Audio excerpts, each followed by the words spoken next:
क्या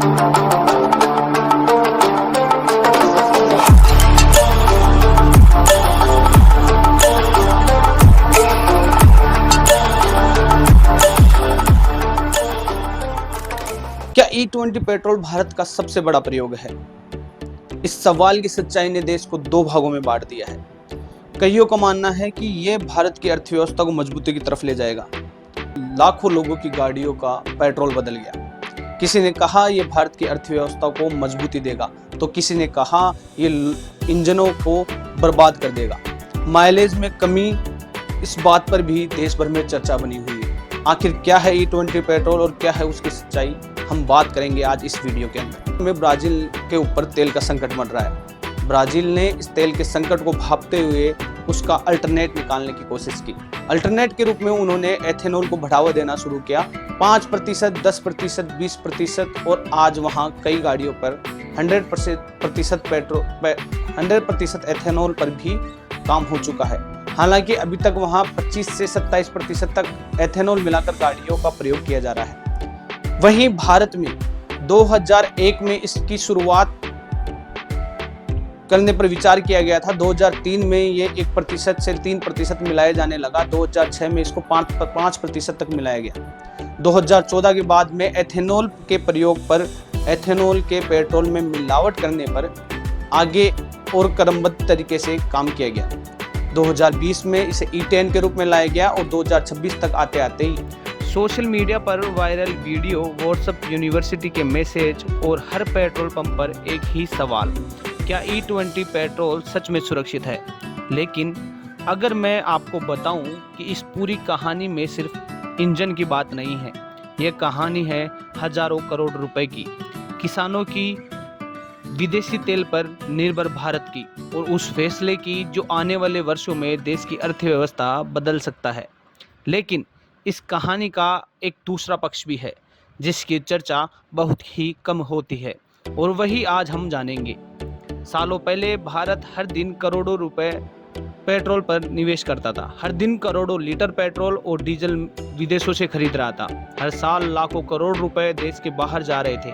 सरकार के सामने सवाल था, क्या कोई ऐसा ईंधन बनाया जा सकता है जो भारत में तैयार हो? यहीं से शुरू होती है एथेनॉल की कहानी। लेकिन जैसे ही E20 पेट्रोल देश भर में आने लगा, सोशल मीडिया पर धमाका हो गया। एक वीडियो वायरल हुआ, इंजन खराब हो गया। दूसरा वीडियो आया, माइलेज आधी रह गई। तीसरा दावा, नई गाड़ियां खरीदने की मजबूरी बनाई जा रही है। वीडियो लाखों लोगों तक पहुंचे, डर बढ़ा और बहस इतनी तेज हुई कि सरकार को सार्वजनिक रूप से जवाब देने पड़े। सच में इंजनों को खराब कर देता है? ये सवाल सिर्फ इतना ही नहीं है, ये सवाल है हजारों करोड़ रुपए का। ये सवाल है किसानों की हितों का। ये सवाल है देश की अर्थव्यवस्था का। सरकार के सामने एक सवाल था। भारत हजारों करोड़ लीटर तेल विदेशों से आयात करता था, जिसके बदले में भारत को डॉलर में पैसा देना पड़ता था और भारत की विदेशी मुद्रा भंडार पर इसका काफी असर पड़ रहा था।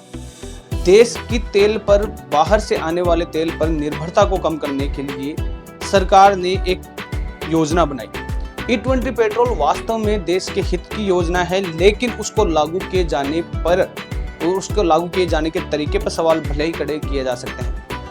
वर्तमान में ज्यादातर लोगों के पास E20 सपोर्टिव गाड़ी उपलब्ध नहीं है, क्योंकि देश में ज्यादातर क्लास मिडिल क्लास है, जिन्होंने जो गाड़ी खरीद रखी है वो अभी तक उसी का प्रयोग कर रहे हैं। 2023 के बाद में उपलब्ध गाड़ियां ज्यादातर E20 है, बाकी उससे पहले की गाड़ियां E20 सपोर्टिव नहीं है।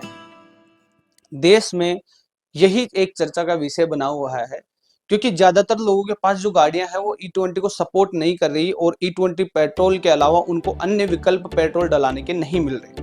उन्हें मजबूरन E20 पेट्रोल ही डलवाना पड़ रहा है, जिसके कारण उनकी गाड़ियों में तकनीकी समस्याएं देखी गई हैं। सोशल मीडिया के दावों के अनुसार ज्यादातर लोगों की गाड़ियां इसलिए खराब हो रही हैं क्योंकि इथेनॉल जो पेट्रोल में मिलाया जा रहा है वह पानी के रूप में कन्वर्ट होकर गाड़ियों के इंजन में जा रहा है, जिससे उनके फ्यूल पंप, गाड़ी का इंजन खराब हो रहा है, गाड़ी चलते चलते रुक रही है।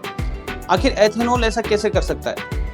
दोस्तों, आपकी जानकारी के लिए बता दूं, जब एथेनॉल नमी पकड़ता है या एथेनॉल में पानी मिला दिया जाता है तो एथेनॉल पानी में और नमी में घुलकर अपने आप को पेट्रोल से हल्का हल्का अलग करने लगता है, जिसके कारण वो पेट्रोल की टंकी में सबसे नीचे की ओर जम जाता है। ये दस्तावेज देखे, कुछ ऑटोमोबाइल कंपनियों के दिशा निर्देश समझे और कुछ विशेषज्ञों की राय ली। उसके बाद में ये जानने में आया कि कुछ सोशल मीडिया पर वायरल हो रहे कुछ दावे सही थे, कुछ दावे अधूरे थे और कुछ दावों की प्रामाणिकता का कोई तथ्य ही नहीं मिला। सच पूरी तरह न तो वायरल वीडियो में था, न ही एक पक्ष की बात में। यह बात पेट्रोल की नहीं थी, ये बात थी विश्वास की।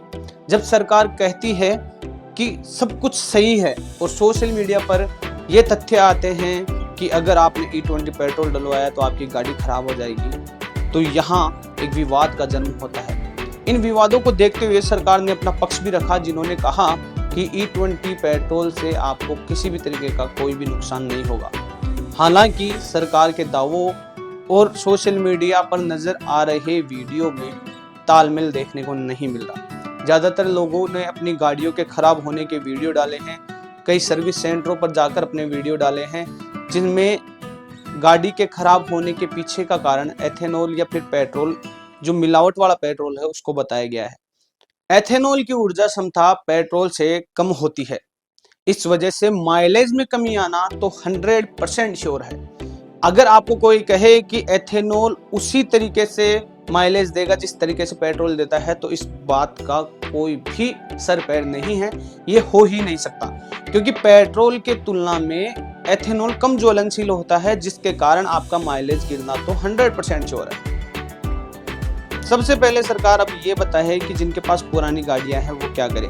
क्या सरकार कोई ऐसी योजना ला सकती है जिससे पुरानी गाड़ियों को अच्छी कीमतें मिल सके और वे नई गाड़ियों की तरफ मूव ऑन कर सके। दूसरा सवाल, अगर कोई गाड़ी खराब होती है जिसका कारण मिलावट वाला तेल है और मिलावट वाले तेल की संपूर्ण जिम्मेदारी स्वयं सरकार की होती है कि पेट्रोल पंप पर जो तेल मिल रहा है उनको कम से कम वो तो शुद्ध मिले।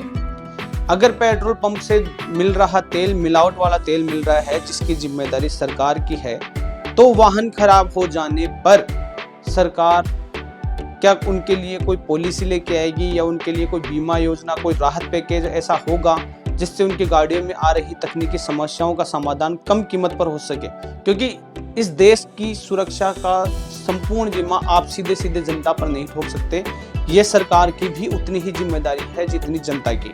साथ ही ये भी सोशल मीडिया पर दावों में सामने आ रहा है कि कुछ बीमा कंपनियां, कुछ इंश्योरेंस कंपनियां, जिन्होंने ये कहा है कि मिलावट वाले तेल की वजह से अगर किसी की गाड़ी खराब होती है तो उसकी जिम्मेदारी या उसका रिप्लेसमेंट या उसका बीमा कवर इंश्योरेंस कंपनियां नहीं देगी। तो क्या ऐसी कंपनियों पर कार्रवाई होनी चाहिए? ये एक सवाल है जिसका जवाब भी सरकार को देना चाहिए। आज वीडियो एथेनॉल पर था, कल वीडियो किसी और ट्रेंडिंग टॉपिक पर होगा। हम इसी तरह आपके बीच में आते रहेंगे। हमें सपोर्ट करने के लिए चैनल को सब्सक्राइब करिए, वीडियो पसंद आए तो वीडियो को लाइक करिए, आपके विचार हमें कमेंट में।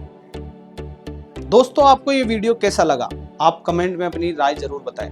हमें सपोर्ट करने के लिए, आगे आने वाले वीडियो को देखने के लिए चैनल को सब्सक्राइब कर सकते हैं। आपको किसी और मुद्दे पर भी ऐसे वीडियो चाहिए तो आप हमें कमेंट में लिख सकते हैं। जय हिंद, जय भारत, जय किसान।